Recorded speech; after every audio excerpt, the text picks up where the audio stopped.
Indian market పై focus చేసింది China mobile company. భారతీయులకు మరింత దగ్గరయ్యేందుకు మరిన్ని సేవలను అందుబాటులోకి తెస్తుంది. ఇందుకోసం ఇండియాలోనే డేటా సెంటర్ను ఏర్పాటు చేస్తుంది China mobile phone company Xiaomi. భారత మార్కెట్ ని టార్గెట్ గా పెట్టుకుంది చైనా. ఎప్పటికప్పుడు కొత్త వస్తువులను ఇండియన్ మార్కెట్ లోకి రిలీజ్ చేస్తోంది. రీసెంట్ గా ఇండియా మార్కెట్ ను చైనా ఐఫోన్ ముంచెత్తుతోంది. కేవలం ఒక్క వారంలోనే 1,00,000 ఫోన్లను ఆన్లైన్ ద్వారా అమ్మింది.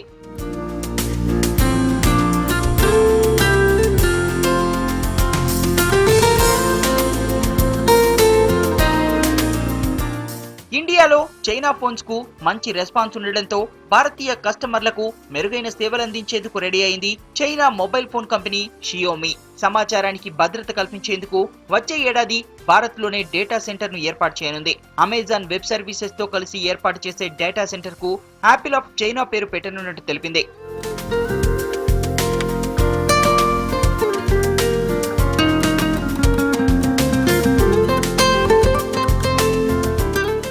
మరోవైపు షియోమి కంపెనీ ఫోన్లను వాడొద్దంటూ ఇండియన్ ఎయిర్ ఫోర్స్ హెచ్చరికలపై ఆ కంపెనీ స్పందించింది. వినియోగదారుల డేటాకు భద్రత లేదంటూ చేసిన ప్రకటనపై ఐఏఎఫ్ అధికారులతో చర్చించనున్నట్టు తెలిపారు కంపెనీ ప్రతినిధులు.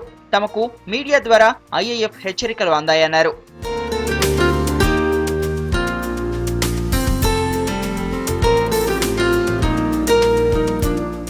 మొత్తానికి ఇండియన్ మార్కెట్ ను మరింత క్యాష్ చేసుకునేందుకు వచ్చిన ప్రతి అవకాశాన్ని వాడుకుంటున్నాయి చైనా కంపెనీలు.